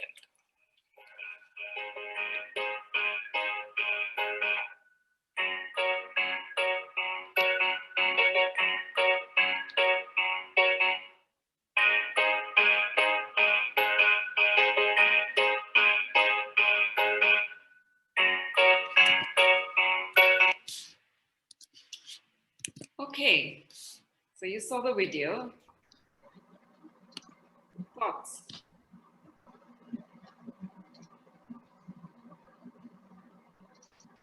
So what thoughts? What did you think about the video? Can I go? Yeah, sure. Ushula, please go ahead. Yeah, sorry. Okay, ma'am. What I realized, and that is my experience of the life also, like what coaching about is that we cannot know everything what our clients or coachee undergoes. So whatever problems or whatever goals he or she has, only he or she will be able to find solution. So what we are going to do is we are going to just facilitate. We are going to question, or we are going to, have a conversation. What you exactly said, so that they realize and they find the solution to their own problems. The underlying statement is each one of us have the solution to our problems, but we need someone to, get us inside thinking, reflecting, and go inside and then come out with a solution. Beautiful. Yeah. Thanks for sharing. Yeah. Can I go now? Can I? Yeah, Rupansh. So in terms of this video, so the thing was that the fox was getting frustrated because he was not able to do a certain task, and he was trying to become somebody else, maybe a fish, maybe a swan. So he was just getting frustrated, even though the owl could see that he's trying things that are not going to work for him. Just in the first instance, he did not tell him that, oh, you are a fox, you cannot become a fish, you cannot do this. So even though that knowledge was there with him, he did not implicate that. So rather what he did was he made the fox connect with him own self. So it was like looking inside. So, he was getting frustrated that I can do this. And so eventually at a point, he even said that, okay, the fox can't do it. So even if you think that it's a dead end for you, the other person is telling you, okay, so you are saying that it's a dead end. So that is where he said, no, it's not a dead end. There has to be a way out. So, he's just provoking his thoughts again and again. And even though he knows the solution, he doesn't speak it until the fox himself finds it out. So regarding, that's what I found in the video. Lovely. Yeah. So, Can I? Yeah, please, Devyani, go on. Yeah. To me, it seems like, when we can't see something, there's darkness. And as a coach, I need to be the torch to focus in that dark area so that he or she can find the answer there. I love the metaphor. I'm in the dark and coach is the torch. Right? So yeah, thanks for sharing. And again, please call me Ashwini. So no ma'am, please. We'll call each other by names. All right, thank you. Anyone else? Yeah, Ashwini, Dima here. Naren. So this is a very beautiful video, So my observation is, even in a real world scenario, if a person has any goal and he wants to achieve that, what he tries to do, he look after the surrounding who is a successful person, and what is the way he has adapted to achieve that goal, right? Maybe that similar kind of goal. I want to be successful. What other person has taken the path to achieve that goal, and he tries to replicate it without analyzing what is my caliber, right? Because that other person can have a different caliber. Like in this, bird has a different caliber, fish has a different caliber, fox has a different caliber, which he has not analyzed it, right? And that's why he was failing to achieve the goal. So here, what the coach, the owl being a coach, what he has done, he has catalyzed his skills, and he has not said the fox, what is your skill? But he made the fox to thought, what is my caliber, what is my expertise? And then based on that, that fox thought it internally, he developed that, he bring out that caliber and expertise, and then he achieved that goal in his own way without copying other ways. So this is what I think the coach has to do. This is what is the message we got from this video. So nicely put, Rema. I'm just looking at the clock. Are you all okay? I'm just seeking your permission for us to extend for 5 more minutes. Would you be okay? Then we can close the session. Yeah, it's fine. Fine. Thank you. So yeah, very, very nicely put, Rema, because, as much as, there were many solutions, right? But those were not Fox's solution. So it was Fish's solution. So there was Bird's solution, right? But that is not Fox's solution. So and hence, and this is something which I want to definitely talk about is, so there is so much of urge, because tendency of human beings are that, we need to help, right? And we really don't want the other person to be stuck for a long time. So we offer solution. That's the way we are built, right? We really don't want people to go through, lots of struggle. We end up giving solutions. So here, what is key as a coach is, you saw how exasperated Fox was, but still, the owl kept its calm and then kept probing, kept, showing the mirror, right? To say that, what suits you the best. Owl could have given an answer, but that is not Fox's answer, right? The solution which Fox has found out is the best solution for the fox, right? And that is where, we will have this innate urge of giving a solution. But that might not be the best solution for the client because it is not client's solution, it is my solution, right? And hence, as a coach, it is very important for me to facilitate client's own solution, right? And that's what beautifully brings about, in this video as well, right? So you see how probing question made Fox kind of calm down, right? So frustrated the fox was that I can't cross this river. And then as the questions started happening, then Fox realized what skills I have, what potential I have. And then, it realized its own potential and its own ability to solve the problem.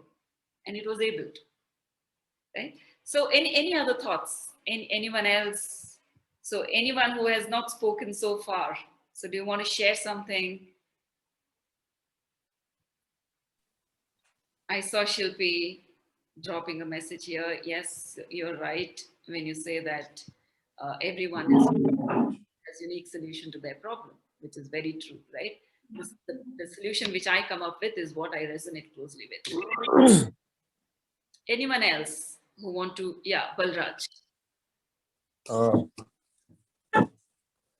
What I have understood is like coaching is like facilitating.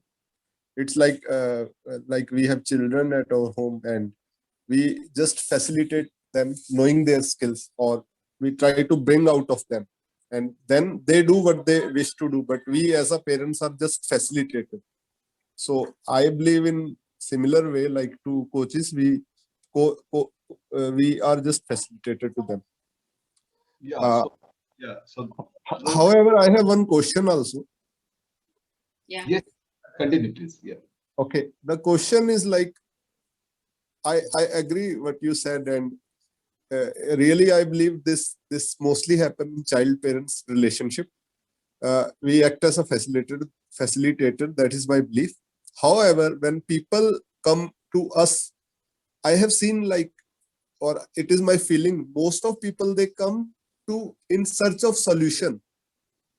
They don't come, if we discuss with them, they may continue for some time. However, most of them will, in their thinking, they will think we need a solution. Like this is maybe some kind of attitude which I believe people have. So this may be a challenge. Yeah. So Balraj, I will respond to both the points because I saw one question from Vijay Lanka also, that is our coaching and facilitating same. For example, is the tea same as water? No. Is the tea same as milk? No. Is the tea same as tea powder? No. Right. So but water is an important ingredient in a tea. Tea powder is an important ingredient in a tea. Like that, facilitation is an important coach competency, but facilitation is not coaching. Coaching is much more than facilitation, right? So That is what you are going to learn in this particular program. I'm not going to elaborate much now, but just keep in mind that is coaching is one of the highest and the best andragogies in the world. Coaching allows you to realize yourself. Coaching allows you, helps you to exploit your maximum potential. So it is much higher than facilitation, but the facilitation is a part of the coaching. Point number one. Point number two, what right question you have asked. Most of the people want quick solution. That is a human side. Is coaching giving them solution? Answer is of course yes. Coaching process is giving them solution. It is not the coach who is giving them solution, but ultimately in few sessions, they are going to get solution. So when the people come to you and say that I have a problem with this particular coaching, am I or will I get the solution? Your answer has to be yes. You are going to get the solution. Right? So the coaching is very much result oriented, very much goal oriented process. People get the best possible solution from the coaching.